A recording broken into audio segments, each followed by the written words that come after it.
Hi, everyone, and welcome back to the Bible study. Welcome back to me. My wife and I took a spur of the moment kind of day trip yesterday and got out of the city and went and got some fresh air, and we really had a good time. So, thanks for understanding that I wasn't here. Sometimes you got to not work and spend time with your wife. So, that's what I did yesterday. Let's talk about Psalm 47 today, and the PDF is available on the website at tobelikechrist.com. Under the author category, we once again have the sons of Korah, and these guys came from a tribe, or a family of the tribe of Levi, which is one of the 12 tribes of Israel.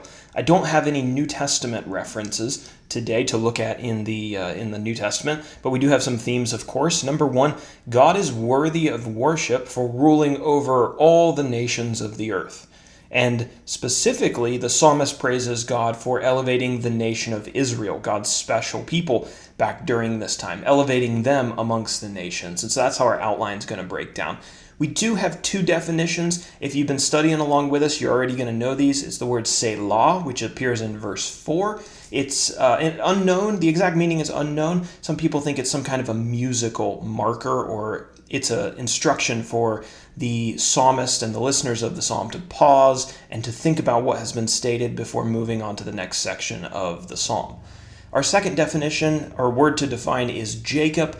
Jacob was the father of the Israelite nation, and sometimes his name is used to talk about the entire nation that came from him. So that's how it's used here. It's basically used as a synonym of Israel, or the people of Israel.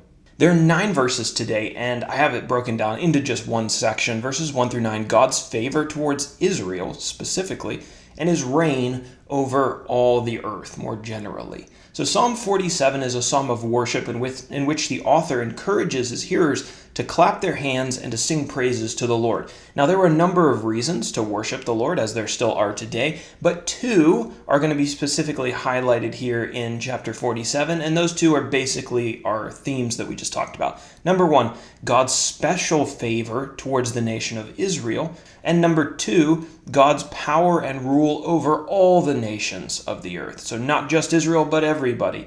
The people who were living in Persia and China and India and whatever those places were called back during this time. The psalmist, who was himself a member of the nation of Israel, the Levitical tribe was from Israel, he wrote this, quote, "He," that's God, "has subdued peoples under us and nations under our feet," in verse 3. Israel had enjoyed a lot of military victories when God was on their side, and the most noticeable way that God had blessed the Israelites was by helping them drive out the wicked people who lived in the land of Canaan and allowing Israel to make that land into their home. That's what we talked about back in the book of Joshua. So in light of these victories, the psalmist encourages the people to, quote, "sing praises to God." Now in verse 7, the psalmist encourages people to sing praises to God for another reason, for the fact that he is God over Israel, but more so that he's God over all of the nations. God wasn't some kind of local deity who was only able to help the Israelite nation. He controlled all the nations on the face of the earth. He was actively doing this when the psalm was written, and he's actively doing it even today. So as the kings and the princes of Israel had done, the psalmist writes here that the princes from these foreign nations would eventually all assemble and recognize God's reign, acknowledge God as king. They were going to do that whether it was a willing acknowledgement or an unwilling acknowledgement. You know, the New Testament tells us that every single knee is going to bow and recognize God as being on the throne at the end of time. And here he says that the princes of all these nations are going to do the same. For our application today, now that we've talked about God reigning over all the nations, let's talk about some politics. Well, kind of. With all the political turmoil that's going on these days, it might be beneficial for us to look back through history and to remind ourselves that no politician, no policy has ever stopped God's will from being accomplished. And we can rest in the fact that God is sitting on the throne, making sure that his will is accomplished, no matter how much corruption, evil, bribery, whatever is in the world and is within our human governments. It's easy to get weighed down worrying about things like elections and corruption. You know, and those things aren't insignificant. We need to acknowledge that. Those things really affect our daily lives. But when you zoom out and observe the big picture of history, I think you'll see that it's actually quite encouraging. And that's part of the reason that we study about the times of the psalmists in the Old Testament. And we read about Jesus, who lived 2,000 years ago, because in their stories, although they may seem like they don't have any application to us, one of the things we can learn is that God's will always gets done. It doesn't matter how evil or corrupt or how hard people try to thwart what he's doing. His will is going to get done anyway. Here's a couple of examples. These nations that the psalmist lived contemporary to, Israel and Judah, they had like 20 plus horribly rotten kings who had no love for God at all.